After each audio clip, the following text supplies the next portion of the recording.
దేవునికి వందనాలు. అదేవిధముగా నాకు ఈ యొక్క సమయాన్ని అనుగ్రహించిన సిస్టర్ అను గారికి, అదేవిధముగా సిస్టర్ కృపాజ్యోతి గారికి కూడా నా వందనాలు తెలియజేసుకుంటున్నాను. ఈ యొక్క సమయంలో మనమందరం కూడా 3 పత్రికలు ఈరోజు ధ్యానం చేయబోతున్నాం. ఎఫెసీయులకు రాసిన పత్రిక, అదేవిధంగా ఫిలిప్పీలకు రాసిన పత్రిక, కొలస్సీలకు రాసిన పత్రిక. ఈ 3 పత్రికలు కూడా పౌలు గారు రాస్తారు కనుక వీటిని మనము ధ్యానం చేయబోతున్నాము. ఈ యొక్క సమయంలో చిన్న ప్రార్థన చేసుకుని మనము ప్రారంభించుకుందాం.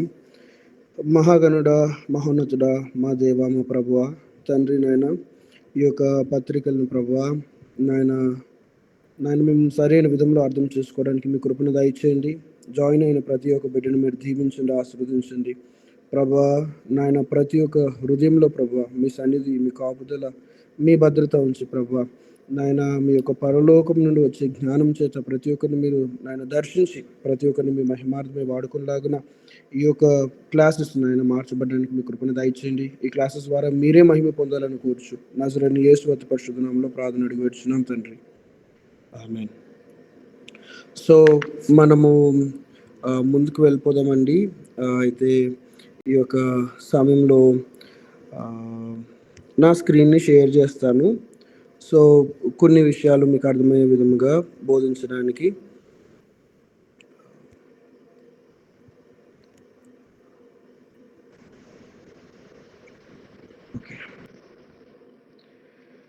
ఓకే, నా స్క్రీన్ అందరికి కనబడుతుంది కదమ్మా? అవును బ్రదర్, కనిపిస్తుంది. ఓకే. సో ముందుగా ఎఫెసీయులు రాసిన పత్రిక, ఈ పత్రికను ధ్యానం చేద్దాం. ఈ పత్రికలో పుస్తకం నేపథ్యం మరియు నిర్మాణం మనం చూసినట్లయితే రచయిత ఈ యొక్క పుస్తకాన్ని రాసింది ఎవరంటే అపోస్తలుడైన పౌలు గారు రాశారు. ఎఫెసీ సంఘం కోసం రాశారు. అయితే ఈ యొక్క చరిత్రను మనం ఒక్కసారి ఈ యొక్క సంఘం ఎట్లా ఉండేది, అపోస్తలుడైన పౌలు వెళ్ళక ముందు అక్కడ ఉన్న పరిస్థితులు ఎట్లా ఉండేవి అని మనం చూసినట్లయితే మనకు అపోస్తల కార్యం 18వ అధ్యాయంలో, 19వ అధ్యాయంలో మనం చూస్తాం, 20వ అధ్యాయంలో కూడా చూస్తాం. అయితే ఈ సంఘం ఎప్పుడు కరెక్ట్గా స్థాపించబడిందంటే పౌలు గారు 3వ మిషనరీ జర్నీ చేస్తున్నప్పుడు, అంటే ఆయన మిషనరీ యాత్రలో 3వ ప్రయాణం చేస్తున్నప్పుడు ఈ యొక్క సంఘం స్థాపించబడింది. స్థాపించబడిన తేదీలు మనం చూసినట్లయితే సంవత్సరంలో ఏవైతే ఉన్నాయో అది క్రీస్తు శకం 52, 53 మధ్యలో ఈ సంఘం స్థాపించబడింది. అయితే ఈ పత్రిక మాత్రము పౌలు గారు ఎప్పుడు రాస్తారంటే క్రీస్తు శకం 62వ ఏడీలో రాశారు. అయితే ఈ యొక్క సమయంలో మనము పట్టణం కోసము కొన్ని విషయాలు మనం తెలుసుకుందాం. ఇది ఒక గ్లిమ్స్ అన్నమాట. ఆ పట్టణం ఇట్లా ఉండేది అని చెప్పడానికి, అప్పట్లో ఎఫెసీ పట్టణం ఇట్లా ఉండేది అని చెప్పడానికి ఒక చిన్న గ్లిమ్స్. అయితే మీరు చూడొచ్చు, ఒకవైపు సముద్ర తీరం ఉంది ఈ యొక్క పట్టణానికి, ఇంకొక వైపు కొన్ని దేవాలయాలు ఉండటం మనకు కనిపిస్తాయి. అయితే ప్రదర్శనశాలలు కూడా మనకి ఇక్కడ కనిపిస్తున్నాయి. అయితే ఈ యొక్క ఇట్లా ఉండేదన్నమాట. ఇదంతా కూడా ఎఫెసీ ఒక పట్టణానికి ఒక వాల్ లాంటిది ఇదంతా కూడా. అయితే అప్పట్లో ఎఫెసీ పట్టణం ఇట్లా ఉండేది అని ఒక గ్లిమ్స్. సో ఎఫెసీ పట్టణం కోసం మనం బాగా ఆలోచించినప్పుడు మీరు ఎక్కువ గుర్తుపెట్టుకోవాల్సింది ఏంటంటే ఈ సముద్ర తీరం. సో సముద్ర తీరం ఉండటం వలన అక్కడ ఎక్కువ వ్యాపారం జరిగేది. ఎఫెసీ యొక్క ప్రాంతంలో ఎక్కువ వ్యాపారం జరిగేది. బయట నుండి చాలా మంది వస్తూ అక్కడ వ్యాపారం చేస్తూ వెళ్ళేవారు. అయితే ఆ కాలంలో ఆ ఎఫెసీ ఆ యొక్క వాడ ప్రయాణం చేసుకుంటూ పౌలు గారు 2వ మిషనరీ జర్నీలో ఆయన రిటర్న్ వస్తున్నప్పుడు ఒకసారి ఎఫెసీలో ఆగిన సంఘటన మనం చూస్తాం. దానికోసం అపోస్తల కార్యము 18వ అధ్యాయము 18వ వచనం నుండి 21వ వచనం వరకు మీ దగ్గర బైబిల్స్ ఉంటే అపోస్తల కార్యము 18వ అధ్యాయము 18 నుండి 21వ వచనం వరకు మనం చూస్తే మొట్టమొదటిగా పౌలు గారు అక్కడ అడుగు పెట్టినట్టుగా మనకు కనబడుతుంది. మీరు ఎవరైనా ఒకవేళ బైబిల్ త్వరగా తీసిన వారు ఉంటే మీరు చదివి సహాయం చేయొచ్చు, లేనట్లయితే నేనే చదువుతాను. చదవండి. పౌలు ఇంకను బహుదినములు అక్కడ ఉండిన తరువాత సహోదరుల యొద్ద సెలవు పుచ్చుకొని తనకు మొక్కుబడి ఉన్నందున కేంక్రయాలో తల వెంట్రుకలు కత్తిరించుకొని ఓడ ఎక్కి సిరియాకు బయలుదేరెను. ప్రిస్కిల్లా అకుల అనేవారు ఆయనతో కూడా వెళ్ళారు. వారు ఎఫెసుకు వచ్చినప్పుడు అతడు వారక్కడ విడిచిపెట్టి తాను మాత్రము సమాజ మందిరంలో ప్రవేశించి యూదులతో తర్కించుచుండెను. వారింకను చాలా థ్యాంక్స్ అమ్మా. ఇక్కడ మనం బాగా చూస్తున్నట్లయితే మొట్టమొదటిగా పౌలు గారు ఎఫెసీ అనే పట్టణంలో అడుగుపెట్టిన మొట్టమొదటి సందర్భాన్ని మనం చూస్తాం. ఇది ఎప్పుడు అంటే ఆయన 2వ మిషనరీ జర్నీ జరుగుతున్నప్పుడు, ఆయన తిరిగి తన స్వప్రాంతం వెళ్తున్నప్పుడు 2వ మిషనరీ జర్నీలో మొట్టమొదటిగా అక్కడ అడుగుపెట్టారు. అక్కడ అడుగుపెట్టింది మనం చదివాం. అయితే ఆయన 3వ మిషనరీ జర్నీ చేస్తున్నప్పుడు ఆయన ఎఫెసీలోకి రావడం మనకు కనబడుతుంది. ఈ సంఘం కూడా ఆయన 3వ మిషనరీ జరుగుతున్న సమయంలోనే స్థాపించబడింది. మనము దానికోసము 19వ అధ్యాయానికి వచ్చేద్దాం. 19వ అధ్యాయానికి వచ్చినప్పుడు మీరు మొదటి వచనం నుండి చదివినట్లయితే, అప్పల్లో కొరింథీలో ఉన్నప్పుడు జరిగినదేమనగా, పౌలు పై ప్రదేశములలో సంచరించి ఎఫెసునకు వచ్చి కొందరు శిష్యులను చూచి, మీరు విశ్వసించినప్పుడు పరిశుద్ధాత్మను పొందితిరా అని వారిని అడగగా, వారు పరిశుద్ధాత్ముడు ఉన్నాడన్న సంగతియే మేము వినలేదని చెప్పిరి. అప్పుడతడు, అలాగైతే మీరు దేనిని బట్టి బాప్తీసము పొందితిరని అడుగుగా, వారు యోహాను బాప్తీసమును బట్టి అని చెప్పిరి. చాలమ్మా. ఇక్కడ మనం చూసినట్లయితే యోహానుకున్న కొంతమంది శిష్యుల ద్వారా అక్కడ ఇంకొక రకముగా దేవుని యొక్క సువార్త వెల్లడవుతుంది. అయితే అక్కడ ఉన్న యోహాను శిష్యులను బట్టి పౌలు గారు, అపోస్తలుడైన పౌలు గారు అక్కడికి వచ్చి అక్కడ మొట్టమొదటిగా జరిగించిన కార్యం ఏమిటంటే, వారికి నిజమైన మారు మనసు ఏమిటో తెలియజేస్తారు. ముందుగా వారు నమ్ముతున్నారు. అయితే మనకు అందరికీ తెలుసు కదా, బాప్తిస్మం ఇచ్చే యోహాను ఆనాడు అరణ్యంలో ఉండి కేకలు వేస్తున్నట్టుగా యెషయా ప్రవక్త ద్వారా వింటాం. అదే బాప్తిస్మం ఇచ్చే యోహాను మనకి మరలా కనబడతాడు, యోహాను సువార్తలో కనబడతాడు. ఇంకా కొన్ని ప్రదేశాల్లో కనబడి, మత్తయి సువార్తలో కూడా కనబడి సర్ప సంతానం అని చెప్పి వాళ్ళందరినీ పిలిచి మారు మనసునకు తగినట్టు ఫలము మీరు ఫలించాలని చెప్తూ యోహాను ఇచ్చే బాప్తిస్మము ఆయన శిష్యుల ద్వారా ఇక్కడి వరకు కూడా వచ్చింది. అయితే వీరందరూ కూడా బాప్తిస్మం పొందుతున్నారు, కానీ పరిశుద్ధాత్మ యొక్క వరమును ఎవరు పొందట్లేదు. అసలు పరిశుద్ధాత్ముడు ఉన్నాడన్న సంగతి మాకు తెలియదు అని వారు చెప్తున్నారు. మొట్టమొదటిగా ఎఫెసీ ప్రాంతానికి పౌలు గారు వచ్చి మొట్టమొదటిగా అక్కడున్న ఈ యోహాను శిష్యులకి నిజమైన మారు మనసు కోసము ఆయన దేవుని సువార్తను చెప్పడం మనం చూస్తాం. అయితే ఆ విధముగా అక్కడ స్టార్టింగ్ అనేది ఆ విధముగా ప్రారంభించారు. అయితే ఎఫెసీ పట్టణంలో దేవుడు ఎన్నో గొప్ప కార్యాలు జరిగించారు పౌలు ద్వారా. దాంట్లో కొన్ని విషయాలు, ఒక 2 విషయాలు మనం ధ్యానించుకుంటూ ముందుకు వెళ్ళిపోతాం. మీరు అదే 19వ అధ్యాయము 12వ వచనంలో చూస్తున్నట్లయితే అక్కడ చాలా అద్భుతాలు దేవుడు పౌలు గారి ద్వారా జరిగించారు. 12వ వచనంలో చూస్తున్నట్లయితే, అతని శరీరమునకు తగిలిన చేతి గుడ్డలైనను నడికట్లనైనను రోగుల యొద్దకు తెచ్చినప్పుడు రోగములు వారిని విడిచెను, దయ్యములు కూడా వదిలిపోయెను. ఇక్కడ మనం చూస్తున్నట్లయితే పౌలు గారు ఆయన వస్త్రపు చెంగును కానీ ఆయన వస్త్రాలు ముట్టి కూడా చాలా మంది స్వస్థతలు పొందారు. అక్కడ చాలా అనారోగ్యస్తులు ఉండేవారు, అక్కడ చాలా విధమైన చీకటి శక్తుల ద్వారా పీడింపబడుతున్న వారు ఉండేవారు. వీరందరికీ కూడా ఆ యొక్క వస్త్రపు గుడ్డలు ముట్టుకున్న వెంటనే స్వస్థత వారందరూ పొందటం మనం చూస్తాం. మనము విశ్వసించిన వారు అనేకులు తాము చేసిన వాటిని వాళ్ళు చేసిన వాటిని తెలియజెప్పుకుంటూ ఉన్నారు అని చెప్పి, అక్కడ మాంత్రికులు కూడా అనేక మంది ఉన్నారు అని మనము కింద వచనాల్లో మనం చూస్తాం. ఇక్కడ మనం చూస్తున్నట్లయితే పౌలు గారు అక్కడికి వెళ్ళి దేవుని సువార్త తెలియజేయడం, ఆ సువార్త తెలియజేస్తున్నది అందరూ కూడా వినటం, అక్కడ స్వస్థత కార్యాలు జరిగిన దాన్ని బట్టి అందరూ పౌలు గారికి ఆకర్షితులు అవడం మనం చూస్తాం. ఈ విషయాలన్నీ కూడా మనకి 19వ అధ్యాయంలో కనబడుతుంది. అయితే ఎఫెసీ పట్టణం కోసం ఇందాక చెప్తూ అదొక సముద్ర తీరం దగ్గర ఉన్న పట్టణము అని మనం చూస్తాం. సముద్ర తీరం దగ్గర ఉన్న పట్టణము, వ్యాపారం కూడా ఎక్కువగా జరిగే పట్టణము అని మనం చూస్తాం. అయితే అక్కడ ఎక్కువగా ఎక్కువగా దేని నిమిత్తం వ్యాపారం జరుగుతుంది అని అంటే విగ్రహాల నిమిత్తము వ్యాపారం ఎక్కువ జరుగుతుంది. ఆ ఎఫ్ఎస్సి పట్టణంలో ఒక గొప్ప దేవత ఉండేది. ఆ దేవతకి ఒక గొప్ప గుడి ఉండేది. ఆ పట్టణానికి వచ్చిన వాళ్ళందరూ కూడా వాళ్ళ దృష్టిలో ఎఫ్ఎస్సి పట్టణం ఎలాంటిదంటే ఒక పుణ్యక్షేత్రం లాంటిది. ఇప్పుడు మన భారతదేశంలో కూడా అనేకమైన పుణ్యక్షేత్రాలు ఉన్నాయి. ఆ పుణ్యక్షేత్రానికి వెళ్ళిన ప్రతి ఒక్కరు కూడా అక్కడ నుండి ఏదో ఒకటి తెచ్చుకుంటారు.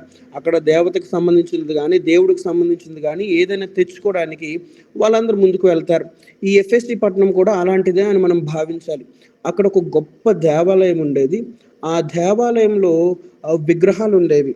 అయితే ఆ దేవాలయము అక్కడ దేవత పేరేమిటి అని ఆలోచన చేసి చూస్తే మీరు 19వ అధ్యాయంలో 34వ వచనం ఒక్కసారి మీరు చదివితే అక్కడ దేవత పేరు మనకు కనబడుతుంది. అయితే అతడు అయితే యూదులని వారు తెలుసుకొనినప్పుడు అందరూ ఏకశబ్దముతో 2 గంటల సేపు ఎఫెసీయుల ఆర్తెమీ దేవి మహాదేవి అని కేకలు వేసిరి. చాలండి. ఆ దేవత పేరు ఏంటంటే అర్తెమి దేవి. ఆ దేవి మనం చూసినట్లయితే ఇక్కడ ఈయన చేతిలో విగ్రహం కనబడుతుంది చూసారమ్మా. ఈ విగ్రహాలన్నీ అక్కడికి వచ్చే టూరిస్టులకి, అక్కడికి వచ్చే వ్యాపారం చేసుకోవడానికి వచ్చే వారందరికీ కూడా వాళ్ళు అమ్ముకుంటూ గొప్ప వ్యాపారం జరిగేది, గొప్ప లాభం వచ్చేది. ఎఫ్ఎస్సి సంఘం అక్కడ ఎఫ్ఎస్సి పట్టణంలో ఉన్న ప్రతి ఒక్కరికి కూడా అక్కడ గొప్ప అర్తెమీ దేవి ఉండేది.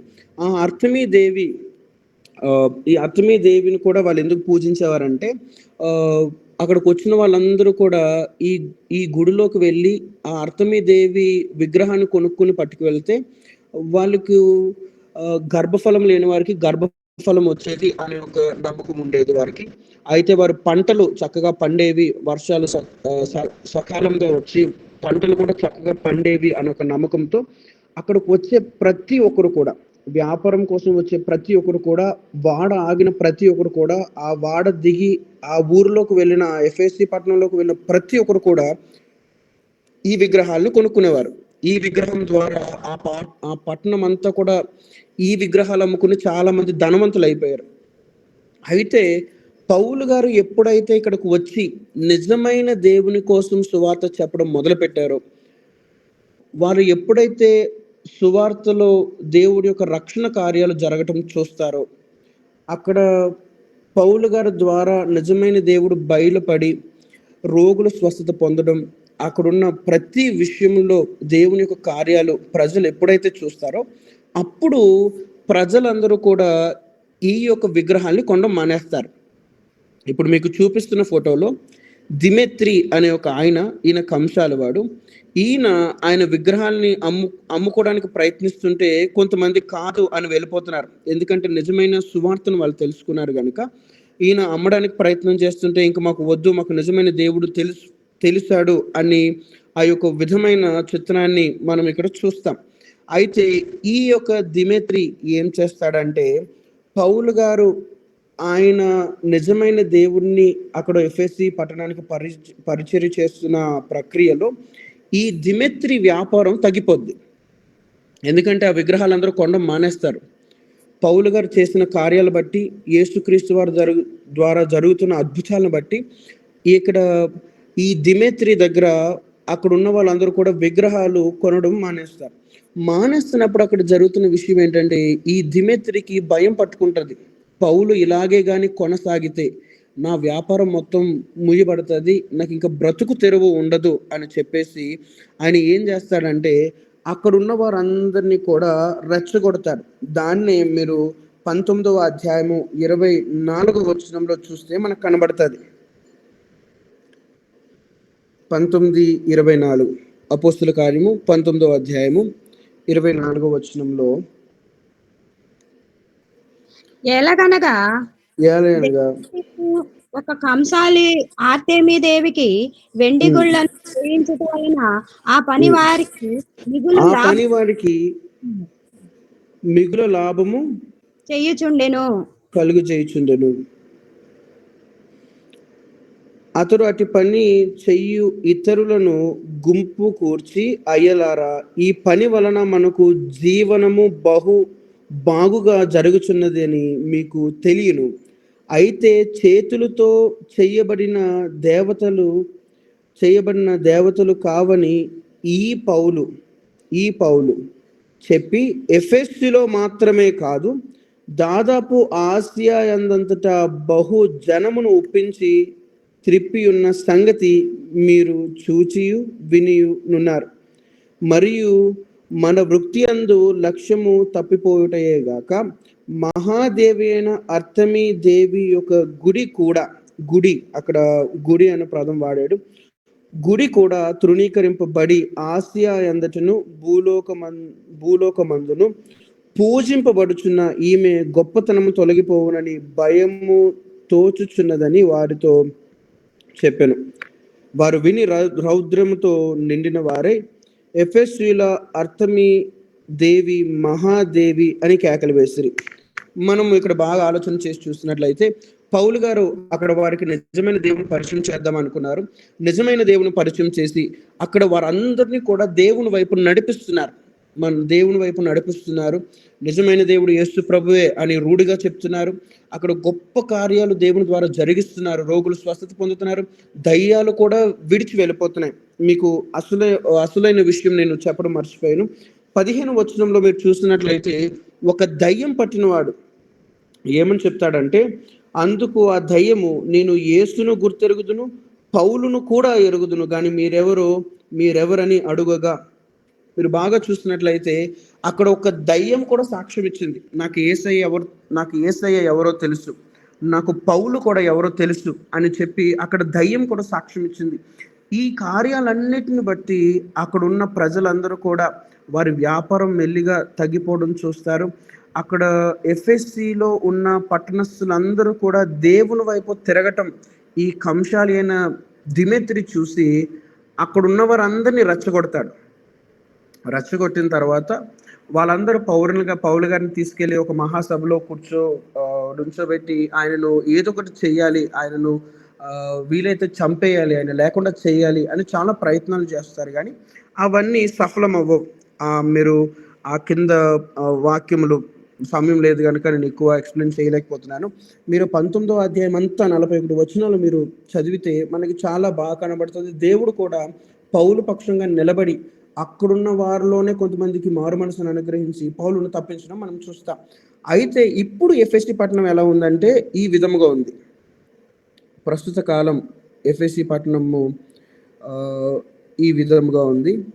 మనం చూస్తున్నట్లయితే అక్కడ ఎఫెసీ పట్టణంలో ఈ విధమైన కట్టడాలు, ఒకప్పుడు ఉన్న కట్టడాలు ఈ విధముగా ఉన్నాయి.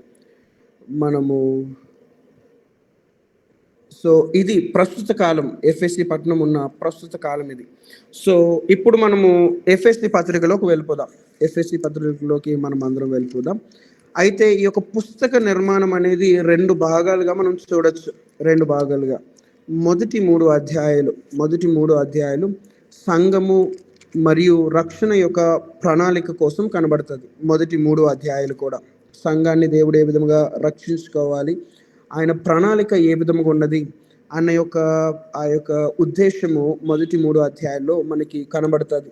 అయితే ఈ మొదటి 3 అధ్యాయాల్లో కూడా సిద్ధాంతపరమైన అనేకమైన వాక్కులు ఎఫెసీ సంఘం కోసము పౌలు గారు ఇచ్చారు. డాక్ట్రినల్లీ చాలా విషయాలు ఇక్కడ చెప్పారు.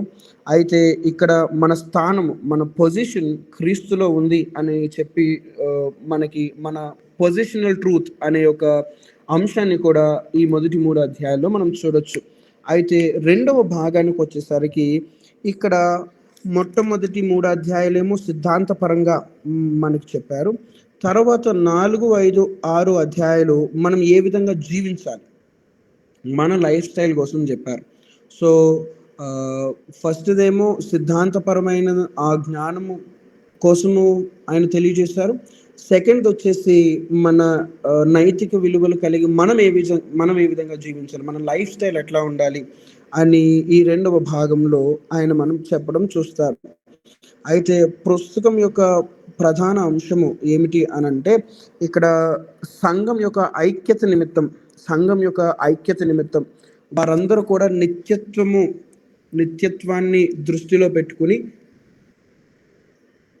ఆ నిత్యత్వం కోసము జీవించాలి అని చెప్పేసి మనము మన పర్స్పెక్టివ్ అంతా కూడా ఎటర్నల్ థింగ్స్ మీద ఉండాలి, మనం అందరం కూడా నిత్యత్వంలోకి వెళ్ళాలి అన్న ఉద్దేశంతో సంఘం అందరూ కూడా ఐక్యత కలిగి జీవించాలి అని చెప్పి రాస్తారు.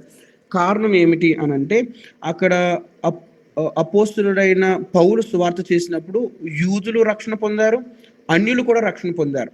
యూదులకి అది సంఘంగా ఉంది, అన్యులకి కూడా సంఘంగా ఉంది. కాకపోతే జరిగిన విషయం ఏమిటంటే, కొంచెం కాలము ముందుకు వెళ్తున్న తరుణాన యూదులకి అన్యులకి మధ్య చిన్న చిన్న విభేదాలు రావడం, అక్కడున్న అన్యుల్ని యూదులు తక్కువ చూపు చూడడం, అలాంటి రకరకాలైన విషయాలు జరిగాయి సంఘంలో. ఆ విషయాలన్నీ కూడా పౌలు గారు ఆయన జైల్లో ఉన్నప్పుడు రోమాలో ఆయన ఒక హౌస్ అరెస్ట్ చేయబడినప్పుడు ఆయనకి తెలిసాయి అన్నమాట. అందుకోసము సంఘంలో ఉన్న కొన్ని విషయాలన్నింటినీ గుర్తుపెట్టుకుని సంఘం అంతా ఐక్యతగా ఉండాలి అన్న యొక్క ఉద్దేశంతో ప్రధాన అంశంగా ఆయన రాశారు. అయితే ముఖ్య వాక్యము మనం చూసినట్లయితే ఎఫ్ఎస్సి పత్రికలో మీరు చూసినట్లయితే చాలా చాలా మటుకు మనం అందరం కూడా కంఠస్థం చేసిన వాక్యాలు మనకు కనబడతాయి. చాలా మటుకు కూడా మనము ప్రతిసారి ధ్యానిస్తున్నప్పుడు మీ పాస్టర్ గారు కానీ ప్రసంగంలో వాడుతున్నప్పుడు ఆయన మధ్యలో కొన్ని ఎఫ్ఎస్సి సంఘానికి సంబంధించిన వాక్యాలు ఆయన సగం చెప్తే సగం మీరు చెప్పగలిగే ఆ యొక్క వాక్యాలు ఇక్కడ ఉంటాయి. మునుపు దూరస్తులైన మీరు క్రీస్తునందు సమీపస్తులు అని చెప్పేసి, దినములు చెడ్డవి కనుక సమయం పోగొట్టకూడదని, ఇవన్నీ కూడా మనకి చాలా ప్రాముఖ్యమైన వాక్యాలు, అనేకమైన వచనాలు ఉన్నాయి.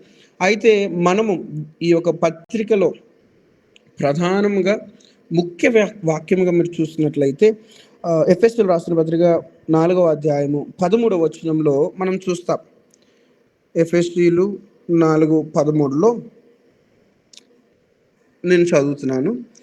పరిశుద్ధులు సంపూర్ణులగునట్లు క్రీస్తు శరీరము క్షేమాభివృద్ధి చెందుటకును పరిచర్య ధర్మము జరుగుటకును ఆయన కొందరిని అపోస్తులను గాను, కొందరిని ప్రవక్తలు గాను, కొందరిని సువార్తికులు గాను, కొందరిని కాపర్లు గాను, ఉపదేశకులు గాను నియమించను.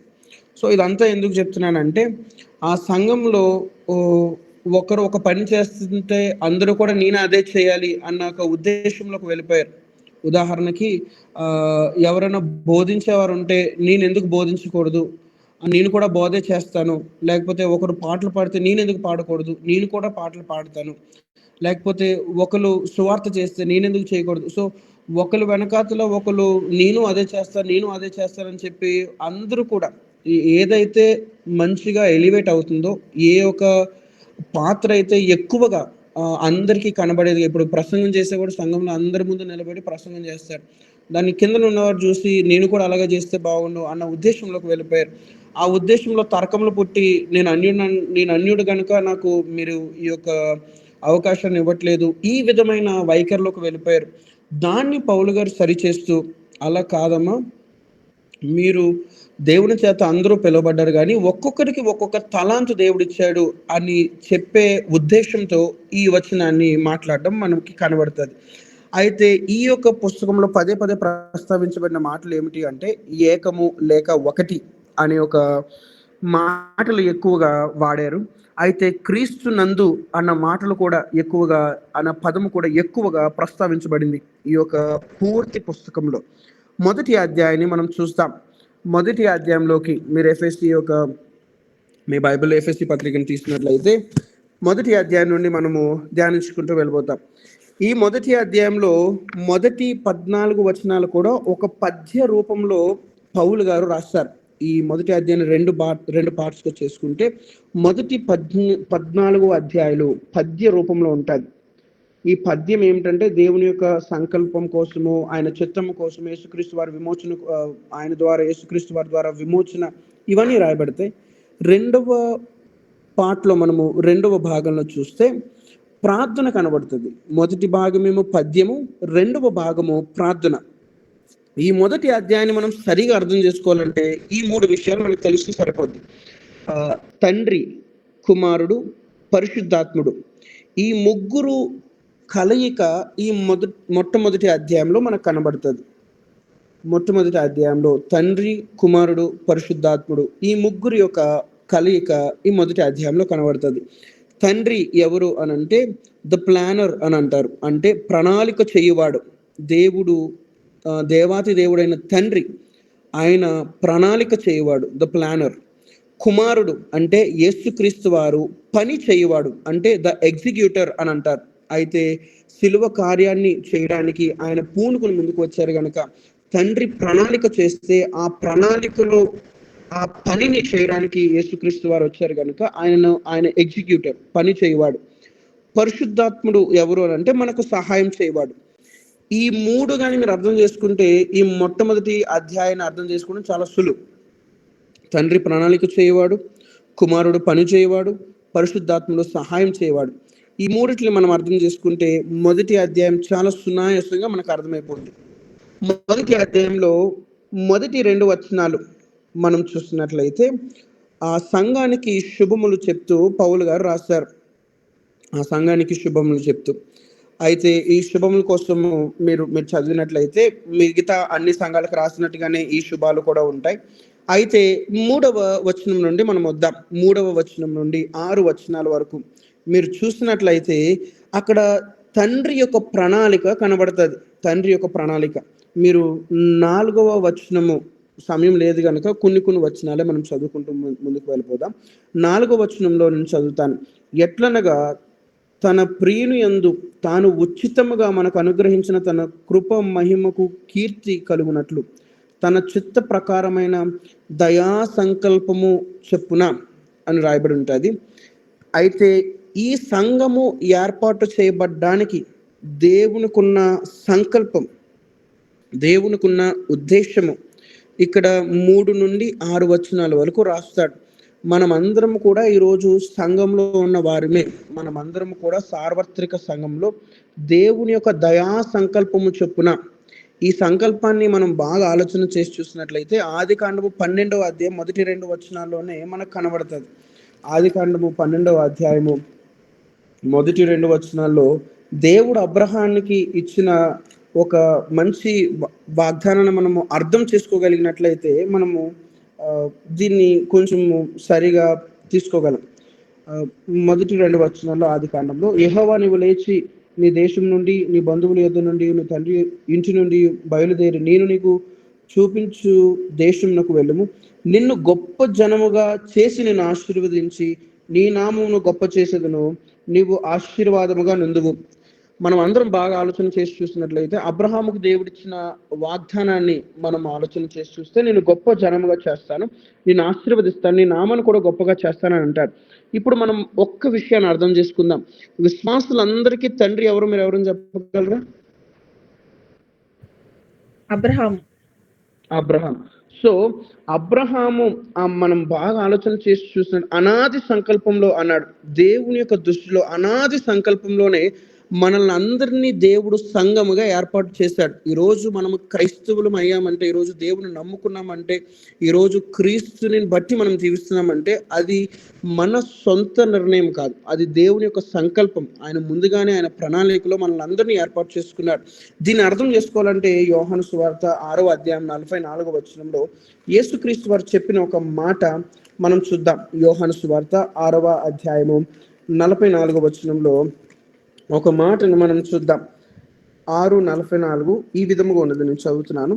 నన్ను పంపిన తండ్రి వారిని ఆకర్షించితేనే గాని ఎవడు నా యొద్దకు రాలేడు, అంత్యదినమున నేను వారిని లేపుదును. ఇక్కడ యేసుక్రీస్తు వారు ఒక మాట అన్నారు, నన్ను పంపిన తండ్రి వారిని ఆకర్షిస్తేనే గాని ఎవడును నా యొద్దకు రాలేడు అని చెప్పి యేసుక్రీస్తు వారు అక్కడ చెప్పడం మనం చూస్తాం. ఈరోజు దేవుడి సంకల్పంలో మనం అందరం ఉన్నాము గనక, ఆయన పిలుపులో, ఆయన యొక్క ఏర్పాటులో మనం అందరం ఉన్నాము గనక మనము విశ్వసించాల్సింది ఏంటంటే దేవుడు నన్ను పిలుచుకున్నాడు అనే విశ్వాసంతో ముందుకు వెళ్ళిపోవాలి.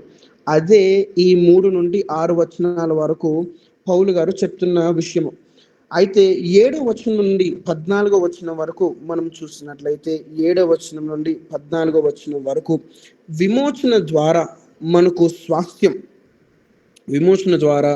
స్వాస్థ్యం వచ్చింది. మీరు దీన్ని అర్థం చేసుకోవడానికి 14వ వచనం మనం చదివితే మనకి క్లియర్గా అర్థమైపోతుంది. దేవుని మహిమకు కీర్తి కలుగుటకై ఆయన సంపాదించుకొనిన ప్రజలకు విమోచనము కలుగు నిమిత్తము ఆ ఆత్మను మన స్వాస్థ్యమునకు సంచకరువుగా ఇచ్చి ఉన్నాడు అని వ్రాయబడి ఉంటుంది. అయితే మనమందరం పరలోక రాజ్యం చేర్చబడుతున్నాము అని అంటే దానికి రక్షణ కార్యం యేసుక్రీస్తు వారు తన ప్రాణాన్ని సిలువలో అర్పించడం, ఆయన తన రక్తాన్ని మన పాపాలను కడగడానికి ఆ సిలువలో ఆఖరి రక్తపు బొట్టు వరకు చెందించడం, అదే విధముగా ఆయన ఆరోహణమైనప్పుడు పరిశుద్ధాత్మని మన హృదయంలోకి ముద్రింపబడు లాగున నేను వెళ్ళి మీకు ఒక ఆదరణకర్తను పంపిస్తానని చెప్పిన ఆ విధముగా ఆ ఆదరణకర్త కూడా మన హృదయంలోకి రావటం, దీని వలన మనకి స్వాస్థ్యము, మన కొరకు ఒక స్వాస్థ్యము పరమందు ఏర్పరచబడి ఉన్నది అని చెప్పి ఇక్కడ మనం చూస్తాం. మనం అందరం కూడా పరలోకం వెళ్తున్నామంటే వాగ్దానము చేయబడిన ఆత్మ చేత ముద్రింపబడి ఉన్నాము కనుక దేవుడు మనకు వాగ్దానం చేసిన 13వ వచనంలో రాయబడి ఉంటుంది, మీరును సత్యవాక్యమును అనగా మీ రక్షణ సువార్తను విని క్రీస్తునందు విశ్వసించి వాగ్దానము చేయబడిన ఆత్మ చేత ముద్రింపబడితిరి. సో పరిశుద్ధాత్మను కూడా మనము దేవుని రాజ్యము, ఆయన రాజ్యమునకు వారసులగుటకు చాలా కార్యాలు మనలో ఉండి జరిగిస్తున్నాడు. అదే ఈ యొక్క 7వ వచనం నుండి 14వ వచనం వరకు విమోచన ద్వారా మనకు స్వాస్థ్యం ఏర్పాటు చేయబడింది. ఆ స్వాస్థ్యమునకు మనం చేరులాగిన పరిశుద్ధాత్ముడు మనలోకి వచ్చి సంచకరువుగా, అంటే మీరు అర్థం చేసుకోవాలంటే మీరు ఎప్పుడన్నా ఒక అద్దెంటిలోకి వెళ్ళినప్పుడు వాళ్ళు ముందుగా అడ్వాన్స్ అడుగుతారు. సో ఈ సంచకరువు అన్న పదాన్ని మనం అర్థం చేసుకోవాలంటే అది అడ్వాన్స్ అన్నమాట. ముందుగా మనము దేవుని యొక్క రాజ్యము చేర్చబడ్డానికి ముందుగా ఈ భూలోకంలోనే ఆయన మనకి పరిశుద్ధాత్మను అనుగ్రహించారు సంచకరువుగా, ఇన్ అడ్వాన్స్ అని అంటారనమాట. సో ఇది 7వ వచనం నుండి 14వ వచనం వరకు వివరణ. అయితే 15వ వచనం నుండి 23వ వచనం వరకు పౌలు గారు ఈ అధ్యాయంలో 2 ప్రార్థనలు చేస్తారు. ఆ ప్రార్థనలో మొట్టమొదటి ప్రార్థన ఇక్కడ మనకు కనబడుతుంది. 15వ వచనం నుండి 23వ వచనం వరకు ఆ సంఘము గూర్చి పౌలు గారు చేస్తున్న ప్రార్థన మనకి కనబడుతుంది. మీరు దీనికోసము 17వ వచనము కొంచెం పెద్దగా ఉంటుంది, ఆఖరి భాగంలో మనం చూస్తే కనబడుతుంది. నేను చదువుతాను.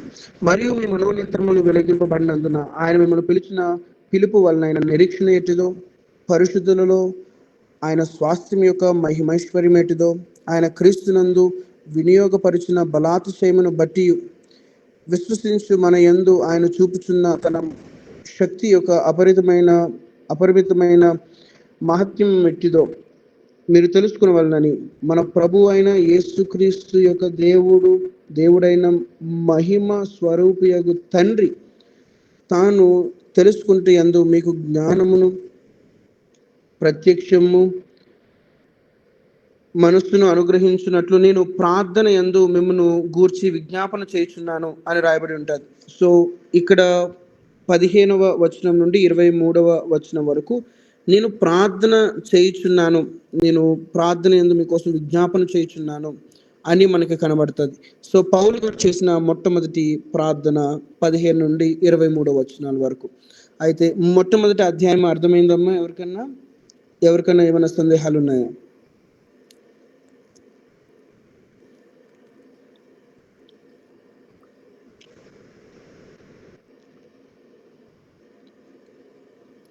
ఎవరన్నా కనీసం ఒకరైనా కూడా ఎవరికైనా ఏమైనా సందేహాలు ఉన్నాయా మొట్టమొదటి అధ్యాయంలో?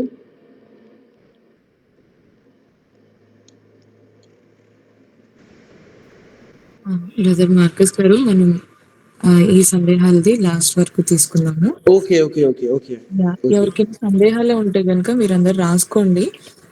ప్రతిదీ కూడా రాసి వీక్లో మీరు అడగండి, మీరు కంటిన్యూ చేయండి.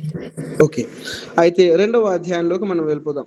2వ అధ్యాయంలో మీరు చూసినట్లయితే 1వ వచనం నుండి 7 వచనాల వరకు చచ్చిన మనలను బ్రతికించుట, ఇక్కడ రక్షణ కార్యం మనం చూస్తాం. ఇక్కడ 2వ అధ్యాయం 1వ వచనంలో మీ అపరాధముల చేతను పాపముల చేతను మీరు చచ్చిన వారై ఉండగా ఆయన మిమ్మల్ని క్రీస్తుతో కూడా బ్రతికించును అని రాయబడి ఉంటుంది. అయితే మనం అందరం కూడా అపరాధముల చేత పాపముల చేత చచ్చిన వారమై ఉన్నప్పుడు మనమందరం కూడా ఒకప్పుడు దీన్ని మనం సరిగా అర్థం చేసుకోవాలంటే ఆది కాండంలోకి మనం వెళ్ళిపోయినట్లయితే అక్కడ 2-3 అధ్యాయాల్లో మనకు కనబడుతుంది. అవ్వతో ఆదాముతో దేవుడు ముందుగానే చెప్తారు, నేను తినొద్దన్న పండుగ నువ్వు తింటే నిశ్చయంగా నువ్వు చస్తావు అని అంటారు. సో వాళ్ళు భౌతికంగా అంటే ఫిజికల్గా వాళ్ళు చనిపోకపోయినా వాళ్ళు స్పిరిచువల్లీ డెడ్ ఉంటారు. స్పిరిచువల్గా ఆత్మీయంగా దేవుడిచ్చిన మహిమ శరీరాన్ని కోల్పోయి, దేవుడిచ్చిన ఆ యొక్క మహత్వమును కోల్పోయి వారు దిగంబరులు అయిపోయి మహిమ శరీరంతో కప్పబడిన వారు, దేవుని యొక్క ఆత్మలో ఉన్న వారు చనిపోతారు. అంటే వారిలో ఉన్న ఆత్మ డెడ్ అయిపోతుంది అని రాయబడి ఉంటుంది, చనిపోయి ఉంటుంది అని రాయబడి ఉంటుంది. అయితే మనము కూడా అట్లానే చచ్చిపోయి ఉన్నప్పుడు క్రీస్తు ద్వారా మనం అందరము కూడా బ్రతికించబడ్డాము అన్నదానికి 1 నుండి 7 వచనాల వరకు ఆయన వివరణ ఇచ్చారు. అయితే అదే 2వ అధ్యాయము 8వ వచనం నుండి 10వ వచనం వరకు మనము రక్షించబడింది క్రీస్తు ద్వారా రక్షించబడ్డాం. అయితే ఇది మన సొంత కార్యము కాదు, మన యొక్క సొంత క్రియ కాదు, కానీ దేవుని యొక్క కృపయే అని చెప్తున్నాడు. 8వ వచనంలో మీరు ఒక్కసారి చదివినట్లయితే 2వ అధ్యాయం 8వ వచనం ఎవరైనా చదివి సహాయం చేయగలరా? విశ్వాసము ద్వారా కృపచేతనే రక్షింపబడి ఉన్నారు, ఇది మీ వలన కలిగినది కాదు, దేవుని వరమే. చాలండి. ఇక్కడ మనం చూస్తున్నట్లయితే మనము మన సొంత క్రియల ద్వారా రక్షణ పొందలేము కూడా.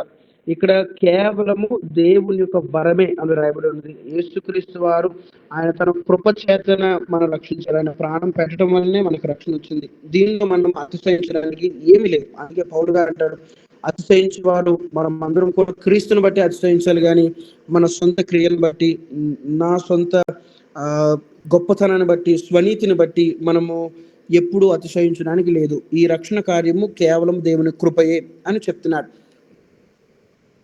అయితే 2వ అధ్యాయము 11వ వచనం నుండి 13వ వచనం వరకు మనం చూస్తున్నట్లయితే అక్కడ అన్యజనుల కోసము రాస్తాడు పౌలు గారు. నేను ఇందాక సంఘం కోసము చెప్తూ ఈ సంఘంలో యూదులు ఉన్నారు, అన్యులు కూడా ఉన్నారు. అయితే అన్యులైన వీరికి దేవుడిచ్చిన ఆశీర్వాదము కోసము పౌలు గారు రాస్తారు. 2వ అధ్యాయం 11వ వచనం నుండి 11వ వచనం నుండి 13వ వచనం వరకు కూడా ఇక్కడ మీరు 12వ వచనం చదివితే మనకి ఇంకా క్లియర్గా అర్థమవుతుంది. 11వ వచనం నుండి కూడా చదవనమ్మా.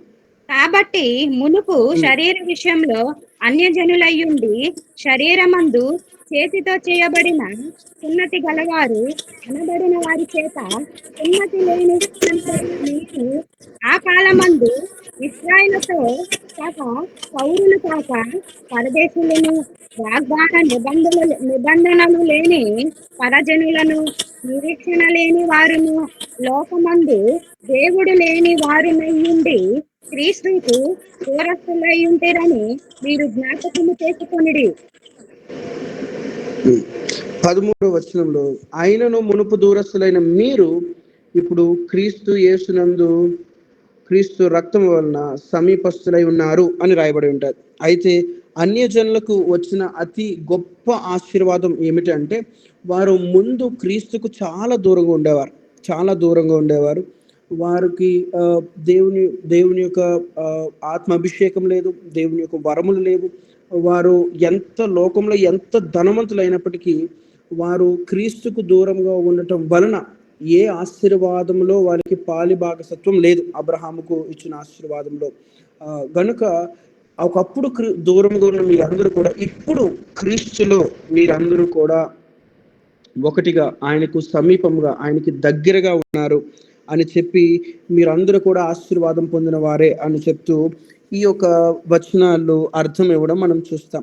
అయితే 14వ వచనం నుండి 22వ వచనం వరకు, 14వ వచనం నుండి 22వ వచనం వరకు ఇక్కడ మనం బాగా ఆలోచన చేసి చూసినట్లయితే దేవుని ఆత్మ వలన అందరూ ఒకటే, దేవుని ఆత్మ వలన అందరూ ఒకటే.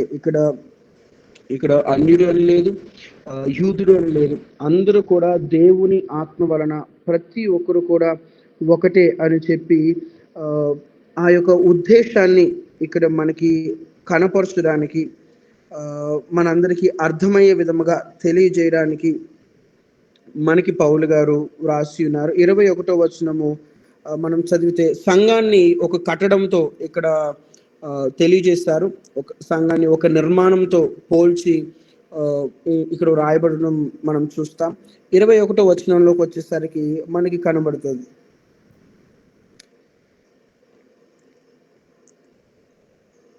21వ వచనంలో నేను చదువుతున్నాను. చదవండి. ప్రతి కట్టడమును ఆయనలో చక్కగా అమర్చబడి ప్రభువునందు పరిశుద్ధమైన దేవాలయ మకుటకు వృద్ధి పొందుచున్నది. ఆయనలో మీరు కూడా ఆత్మ మూలముగా దేవునికి నివాస స్థలమైనట్లు కట్టబడుచున్నారు. సో మనమందరం కూడా సంఘంలో ఉన్న ప్రతి ఒక్కరు కూడా దేవుని యొక్క కట్టడంలో ఒక్కొక్కరు ఒక్కొక్క ఇటుకలాగా, లేకపోతే ఒక్కొక్క చేతి పని అయి ఉన్నారు. ప్రతి ఒక్కరు కూడా ఇక దేవుని యొక్క సంఘ నిర్మాణంలో. అయితే మనము కూడా ఆత్మ నివసించే స్థలం అని చెప్పడానికి ఈయన ప్రయత్నం చేశారు. దీన్ని మనము దేవుని ఆత్మ వలన అందరూ ఒకటే అన్న యొక్క విషయాన్ని మనం బాగా ఆలోచన చేసి చూసినట్లయితే ఇక్కడ యూదుల ద్వారా, అన్యుల ద్వారా, వీరిద్దరి ద్వారా కూడా దేవుని యొక్క సంఘం కట్టబడుతుంది. వీరిద్దరు కూడా ఒకటే. వీరిద్దరు కూడా దేవుని యొక్క దృష్టిలో ఇక్కడ యూదుడు అన్యుడు అని లేదు, కానీ వారి ఇరువురు కూడా ఒకటే అని చెప్పి పౌలు గారు చెప్పడానికి ప్రయత్నం చేస్తున్నారు. దానికోసం 18వ వచనంలో ఒక చిన్న మాట ఉంటుంది, నేను చదివి త్వరగా ముగించేస్తాను. 3వ అధ్యాయంలోకి వెళ్ళిపోతాం. ఆయన ద్వారానే మనము ఉభయులము ఒక ఆత్మ యందు తండ్రి సన్నిధికి చేరగలము. మనం చూసినట్లయితే ఉభయులము అని అంటే అది ఒక ఉభయ అనే ఒక పదం అంటే రెండుగా మనం భావించవచ్చు. సంస్కృతంలో మనం చూసుకున్నట్లయితే, వివిధమైన పరిమాణంలో మనం చూసుకున్నట్లయితే ఉభయ అనే పదం రెండుగా ఉండే మనము ఆయన ఆత్మయందు, ఆయన ఒక ఆత్మయందు అని చెప్తాడు. ఒక ఆత్మయందు. సో దేవుని ఆత్మ వలన మనం అందరము ఒకటే అని ఈ యొక్క 14వ వచనం నుండి 22వ వచనం వరకు పౌలు గారు వివరణ ఇచ్చారు. సో అది 2వ అధ్యాయము. 3వ అధ్యాయానికి వచ్చేసరికి మొదటి వచనం నుండి 13వ వచనం వరకు క్రీస్తు మర్మము గూర్చిన దేవ దర్శనము నాకు కనబడింది అని చెప్తారు. మీరు ఈ యొక్క అంశాన్ని అర్థం చేసుకోవాలంటే 3వ వచనం చదివితే మనకి అర్థమైపోతుంది. 3వ వచనం ఎవరైనా 3వ అధ్యాయం 3వ వచనం చదివి సహాయం చేయగలరా?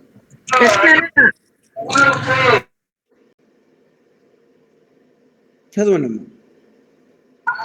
ఎట్లనగా క్రీస్తు మర్మము దేవ దర్శనము వలన నాకు తెలియపరచబడినదను సంగతి గూర్చి మునుపు సంక్షేపముగా వ్రాసి తిని.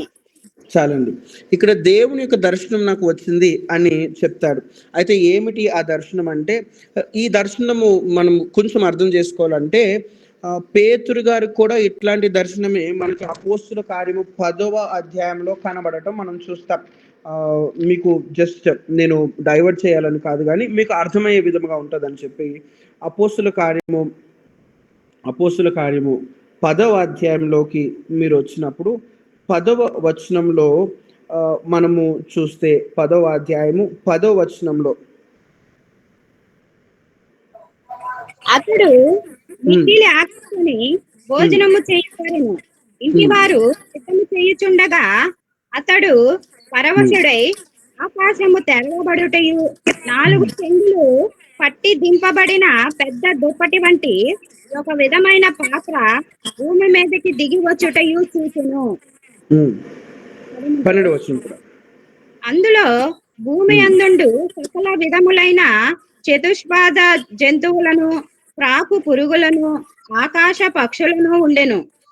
అప్పుడు చాలమ్మా, నేను త్వరగా మీకు అర్థమయ్యేలా చెప్పేస్తాను. ఒకరోజు కొర్నేలి కోసం మీ అందరికీ తెలుసు. కొర్నేలి కొర్నేలి అన్యుడా కాదా? అన్యుడే. సో మనము బాగా ఆలోచన చేసి చూసినట్లయితే కొర్నేలి యూదుడు కాదు, అయితే అబ్రహాము సంతతికి చెందినవాడు కాదు, సున్నతి చేయబడిన వాడు కాదు, అన్యుడు. అయితే అతను ఇటలీ పట్టణంలో ఉండేవాడు. ఒకరోజు ఆ యొక్క పట్టణం సమీపంలో పేతురు గారు ఉన్నప్పుడు ఒక మధ్యాహ్నం మందు ఆయనకు ఒక దర్శనం వచ్చింది. ఏమిటి అంటే పరలోకం నుండి 4 చెంగులు కలిగిన ఒక దుప్పటి లాంటిది, ఒక చాప అని మనం అనుకోవచ్చు, ఒక దుప్పటి లాంటిది వచ్చి ఆ దుప్పటిలో అనేకమైన చతుష్పాద జంతువులు ఉన్నాయి, అపవిత్రమైనవి ఉన్నాయి. అయితే ఒక స్వరం వినబడుతుంది, 3 సార్లు ఆ స్వరం వినబడింది. ఏంటంటే అక్కడ ఉన్న అపవిత్రములైన వాటిని కూడా చంపుకుని తిను అని చెప్పి ఒక స్వరం వినబడుతుంది. 17వ వచనానికి వచ్చేసరికి పేతురు గారు అనుకుంటారు, ఆ దర్శనం మర్మం ఏమిటో ఆయనకు అర్థం కాదు. ఆ దర్శనం మర్మం ఏంటో ఆయనకు అర్థం కాదు. అయితే ఎప్పుడైతే కొర్నేలి ఇంటికి ఆయన వెళ్తాడో, కొర్నేలి ఇంటిలో ఆయన 44వ వచనంలో మీరు చూస్తే చక్కగా కనబడుతుంది. పేతురు ఈ మాటలు ఇంకా చెప్పుచుండగా అతని బోధ వినిన వారందరి మీదకి పరిశుద్ధాత్మ దిగెను. సున్నతి పొందని వారిలో పేతురు కూడా వచ్చి విశ్వాసుల అందరూ పరిశుద్ధాత్మ వరము అన్యజనుల మీద సైతము కుమ్మరింపబడట చూసి విభ్రాంతి నొందెను అని రాయబడి ఉంటారు. అయితే పరిశుద్ధాత్ముడు కేవలము యూదులకే కాదు అన్యులకి కూడా అని చెప్పి అక్కడ పేతురు గారు అర్థం చేసుకున్నారు ఆ దర్శనంలో. సో అలాంటి దర్శనమే అలాంటి దేవ దర్శనమే ఇక్కడ పౌలు గారు కూడా అనుగ్రహించబడి ఈయన కూడా చెప్పేది అదే. ఏమిటి అని అంటే ఇక్కడ యూదులు అన్యులు వీరందరూ కూడా ఒకటే అన్న యొక్క దర్శనాన్ని పౌలు గారు పొందుకున్నారు. ఆ దర్శనం యొక్క వివరణని 1వ వచనం నుండి 13వ వచనముల వరకు ఆయన రాసి ఉంచారు. అయితే 2వ భాగంలోకి వెళ్ళిపోదాం. ఇక్కడ ఈ అధ్యాయంలో 2వ భాగం 14వ వచనం నుండి 21వ వచనంలో 2వ ప్రార్థన చేస్తున్నారు. 14 నుండి 21వ వచనం వరకు 2వ ప్రార్థన. ఈ యొక్క ప్రార్థన మీరందరూ కూడా ధైర్యము కలిగి వారుగా జీవించాలి అని చెప్పేసి, మీరు ఎక్కడ అధైర్య పడవద్దు, మీరు అంతరంగ పురుషుని యందు శక్తి కలిగి ఉండాలి అని, మీరు దేవుని యొక్క మహిమైశ్వర్యం ఎట్లా ఉంటుందో మీరు ఒక్క విషయము మీకోసం ఒక్క వచనం మనం చదివి ముగించేసుకుందాం. మీరు 3వ అధ్యాయము 15వ వచనం చదివితే మనకి సరిగా అర్థమైపోతుంది. 3వ అధ్యాయం 15వ వచనం.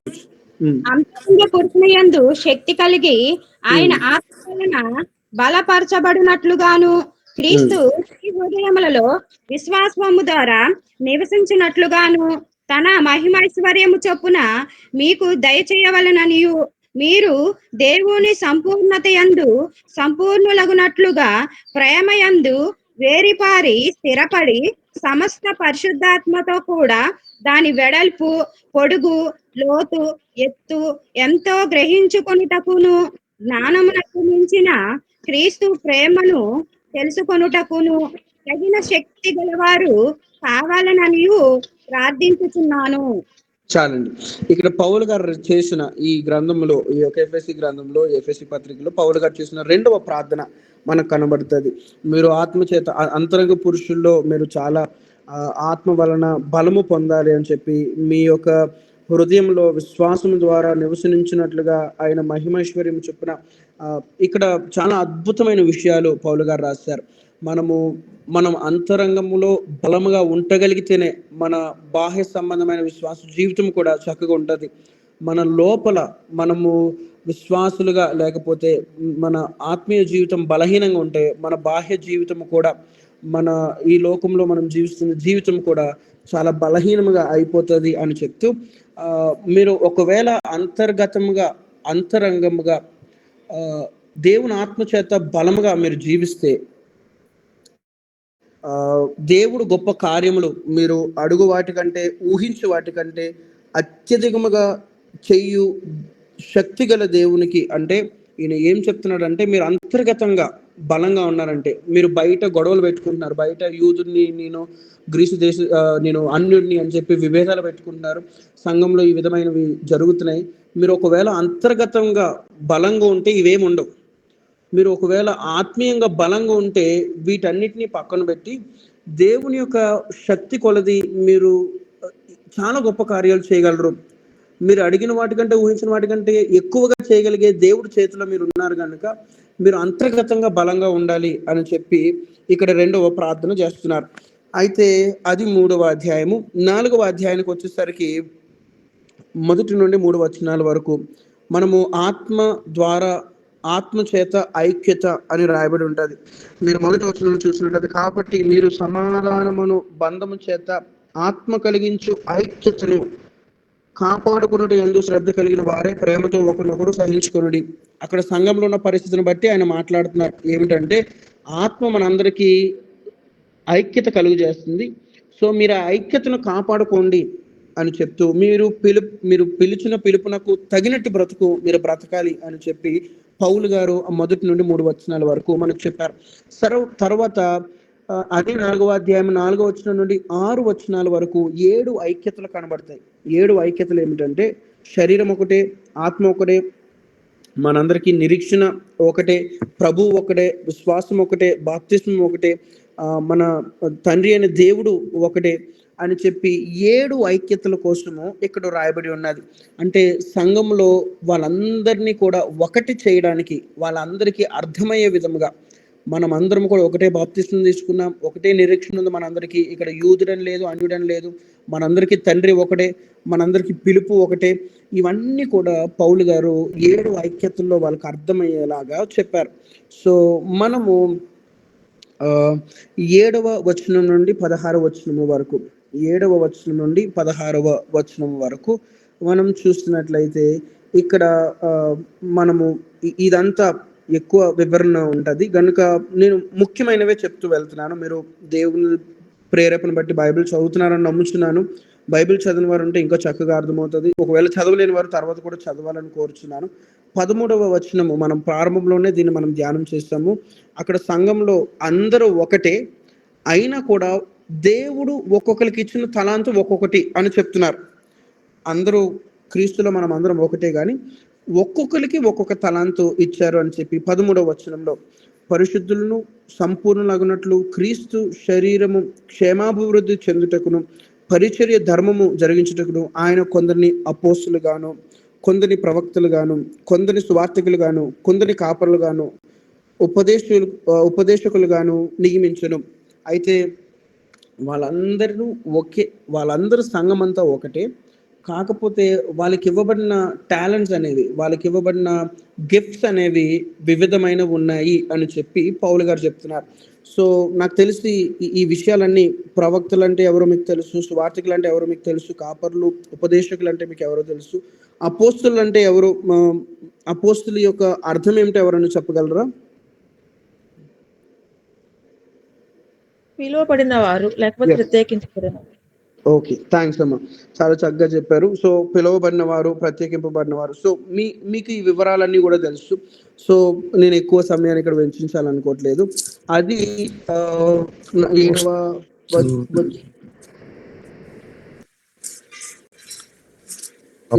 అంటే బ్రదర్ పిలువబడిన వారా, the one who is sent అంటే పంపించబడిన వారు అని కూడా చెప్పచ్చు. ఎస్. సో ఎవరు పంపించిన వారు? సో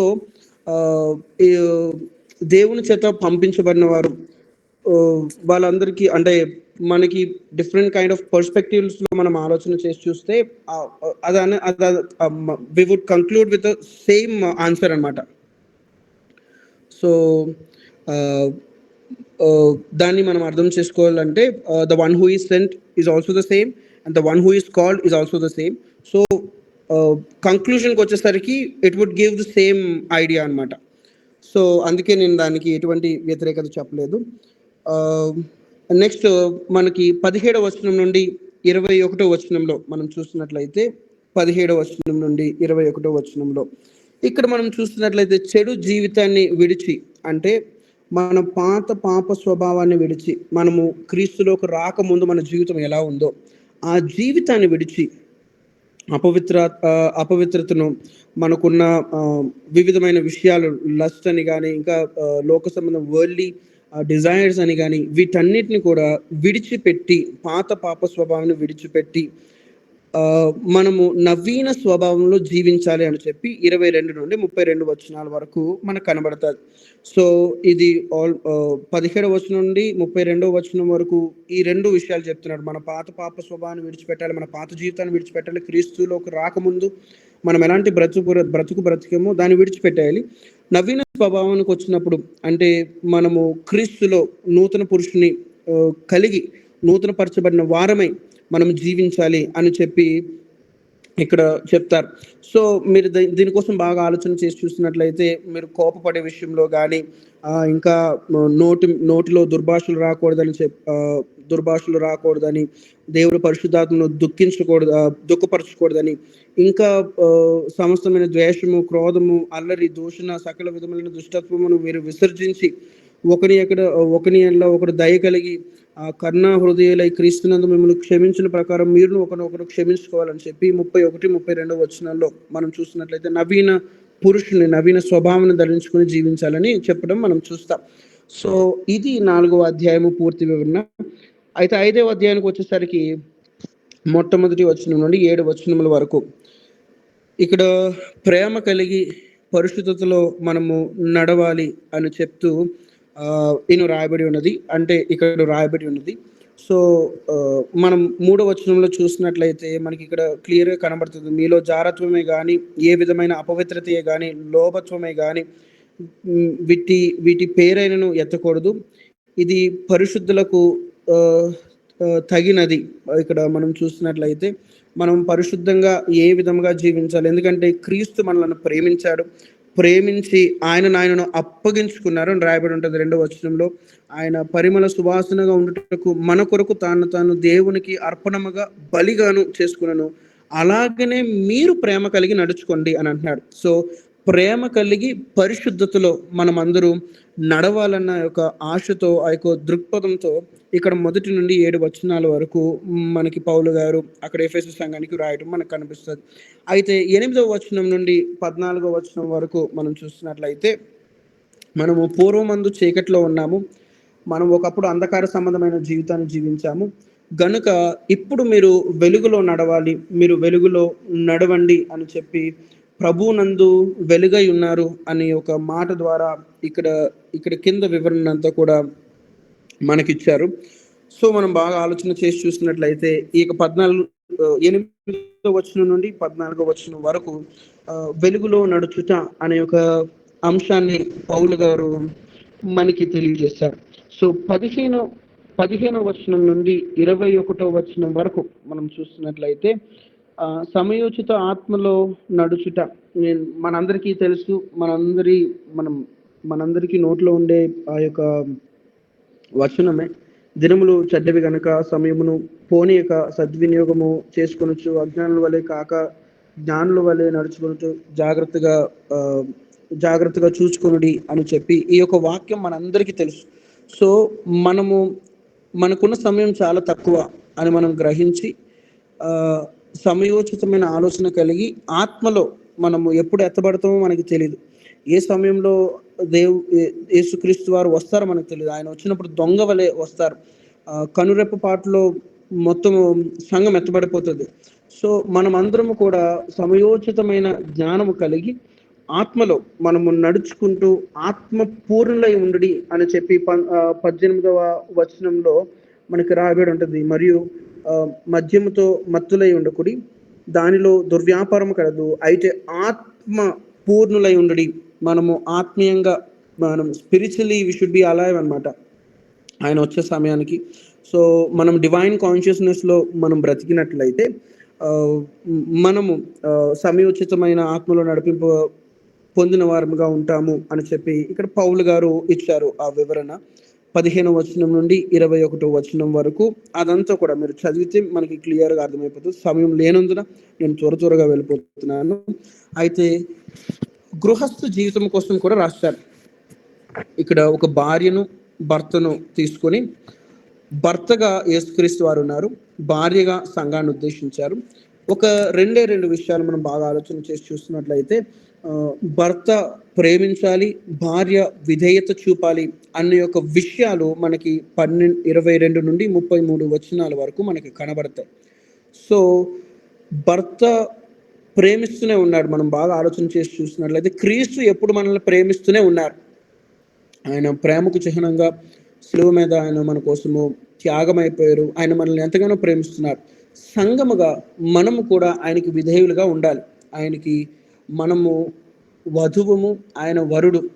ఆయన మనల్ని ప్రేమిస్తున్నాడు, మనం ఆయనకు విధేయులుగా జీవించాలి అన్న విషయాన్ని ఇక్కడ ఒక భార్యను భర్తను వారిద్దరిని సాదృశ్యంగా తీసుకుని పౌలు గారు మాట్లాడారు. సో దీన్ని మనం బాగా అర్థం చేసుకున్నట్లయితే చాలా వివాహాల్లో కూడా ఈ పాఠ్య భాగాన్ని చదివిస్తారు. సో భార్య సంఘము, భర్త క్రీస్తు. అంటే వరుడేమో క్రీస్తు, వధువేమో సంఘం. ఈ రెండింటిని మనసులో పెట్టుకుని చదివితే ఇది చాలా క్లియర్గా అర్థమైపోతుంది.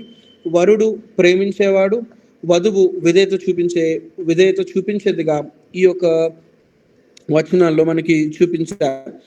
అయితే అది 5వ అధ్యాయం ముగింపు. 6వ అధ్యాయంలోకి వచ్చేసినట్లయితే తల్లిదండ్రులకు పిల్లలకు ఇవ్వబడిన విధి విధానాలు. పిల్లలు ఏ విధంగా జీవించాలి, తల్లిదండ్రులు ఏ విధంగా జీవించాలి. 1 నుండి 9 వచనాల వరకు పిల్లలారా ప్రభువునందు మీ తల్లిదండ్రులకు విధేయులైనడి, ఇది ధర్మమే. అంటే ధర్మశాస్త్రంలో ఉన్న ఒక ఆజ్ఞను పౌలు గారు ఎఫెసీ సంఘంలో ఉన్న బిడ్డలకు మరలా గుర్తు చేస్తున్నారు. మీ తల్లిదండ్రులకు విధేయులై ఉండండి అని చెప్పి ఒకవైపు సంఘానికి, సంఘంలో ఉన్న వారి యొక్క పిల్లలకు కూడా అక్కడ తెలియజేయడం మనకు కనబడుతుంది. ఇంకొక విధముగా మనం అర్థం చేసుకుని చూస్తున్నట్లయితే అక్కడ సంఘంలో ఉన్న దైవ సేవకులకి, అక్కడ దైవ సేవకుడిగా ఉంటే దైవ సేవకుడికి ఉన్న సంఘ సభ్యులందరూ కూడా ఆత్మీయ పిల్లలే. ఆత్మీయ పిల్లలుగా మీరు కూడా మీ యొక్క తల్లిదండ్రులకి, అంటే మీకు ఆత్మీయ తల్లికి ఆత్మీయ తండ్రికి విధేయులుగా ఉండండి అని చెప్పి ఒక 2 అర్థాలని ఈ యొక్క వచనాలు ఇస్తాయి. అయితే తల్లిదండ్రుల దగ్గరకు వచ్చేసరికి వారికి కూడా ఒక విధిని పెట్టారు. అక్కడ ఏంటంటే, తండ్రులారా మీ పిల్లలకు కోపము రేపక ప్రభు యొక్క శిక్షలోను బోధలోను వారిని పెంచుడి అని చెప్పి. అంటే ఇక్కడ ఓన్లీ పిల్లల్నే విధేయులుగా ఉండమని చెప్పట్లేదు, కానీ తల్లిదండ్రులకు కూడా చెప్పారు, మీరు పిల్లలకి కోపం రేపకుండా మీరు దేవుని యొక్క శిక్షలో బోధన వారిని పెంచండి. సో ఇక్కడ 2 వైపులు కూడా మాట్లాడుతున్నారు. పిల్లలు ఏ విధంగా ఉండాలో చెప్తున్నారు, తల్లిదండ్రులు కూడా ఏ విధంగా ఉండాలో చెప్తున్నారు.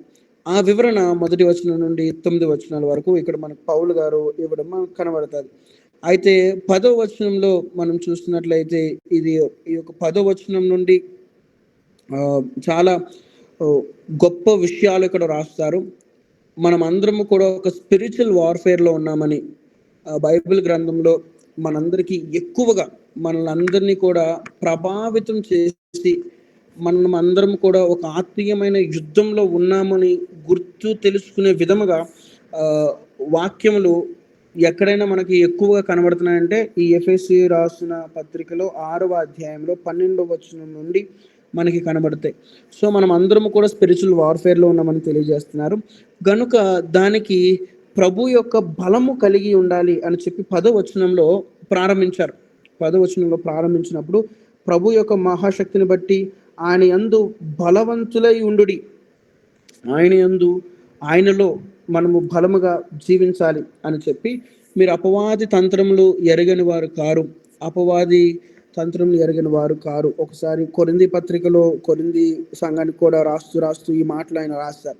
అయితే మనము కిందకు వచ్చి చూసినట్లయితే మనం పోరాడేది శరీరులతో కాదు, మనము పోరాడేది ప్రధానులతో, అధికారులతోనూ, ప్రస్తుత అంధకార సంబంధులకు లోకనాథులతోనూ, ఆకాశ మండలమందున్న దురాత్మల సమూహములతో పోరాడుచున్నాము అని చెప్పి క్రైస్తవుడిగా మనకున్న ఆత్మీయమైన పోరాటం కోసం ఇక్కడ రాస్తారు. ఎందుకంటే అక్కడ సంఘంలో ఉన్న పరిస్థితులు కూడా మనం ఒకసారి అర్థం చేసుకున్నట్లయితే అక్కడ సంఘంలో ఉన్న పరిస్థితులు, ఎఫెసీ సంఘంలో ఉన్న పరిస్థితులు ఒక్కొక్కరు ఒక్కొక్క రకమైన దారుల్లో వెళ్ళిపోయేవారుగా ఉన్నారు. ఎవరు కూడా ఐక్యత కోసం ఆలోచించట్లేదు, క్రీస్తుని మహిమపరిచే విషయం కోసం ఆలోచించట్లేదు. చాలా మట్టి వరకు వాళ్ళందరూ కూడా వాళ్ళ స్వలాభం కోసము వాళ్ళ ఆలోచన చేసే వారుగా ఉన్నారు. సో మీరు బాగా ఆలోచన చేసి చూడండి, మనము క్రీస్తుని మహిమపరచలేకపోతే మనము ఈ యొక్క ఆత్మీయ యుద్ధంలో ఓడిపోతున్నట్టే అని చెప్తూ, మనం ఈ ఆత్మీయ యుద్ధాన్ని జయించి గెలవాలి అని అంటే, ఈ ఆత్మీయ యుద్ధంలో మనం ముందుకు వెళ్ళాలి అని అంటే అక్కడ సత్యం అనే దట్టిని కట్టుకోవాలని చెప్పారు. నీతి అనే మైమర్పును తొడుక్కోవాలని చెప్పారు. పాదములకు సమాధానం అనే సువార్త వలన శుద్ధ మనసును జోడును మీరు కలిగి ఉండాలని చెప్పారు. విశ్వాసం అనే డాలు కోసం చెప్పారు. ఇంకా అనేకమైన రక్షణ అనే శిరస్త్రాణము, ఆత్మ ఖడ్గము, ఇవన్నీ కూడా మనం కలిగి ఉంటేనే అపవాది తంత్రములు మీరు ఎరిగిన వారు కాదు. అపవాది ఎలాగ మనల్ని శోధిస్తాడో మీ అందరికీ తెలుసు కనుక ఈ సర్వాంగ కవచాన్ని మనం ధరించుకుని ఉంటే వాటిని మనము ఎదిరించగలం, వాటితో మనం పోరాడగలం అని చెప్తూ ఈ యొక్క విషయాన్ని మనకి చెప్పారు. 18వ వచనం వరకు ఆఖరికి ఒక మాట అంటారు. 18వ అధ్యాయం ఆఖరి మాట ఏమంటారంటే మెలకువగా ఉండుడి అని కూడా ఒక మాట అన్నారు. సో దీన్ని మనం బాగా జ్ఞాపకం చేసుకోవాలి. మనము వీటన్నిటిని ధరించి ఆత్మీయ స్థితిలో మెలకువగా ఉండుడి అంటే మన స్పిరిచువల్ లైఫ్లో మనము ఎప్పుడు కూడా స్లీప్ స్టేజ్లోకి వెళ్ళిపోవద్దు, డెడ్ స్టేజ్లోకి వెళ్ళిపోకూడదు.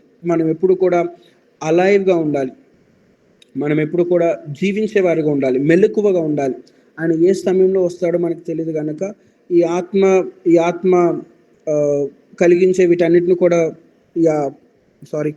సో ఇవన్నీ కూడా మనం కలిగి ఉండి మెలకువగా ఉండాలి అని చెప్పి ఇక్కడ పౌలు గారు తెలియజేస్తారు.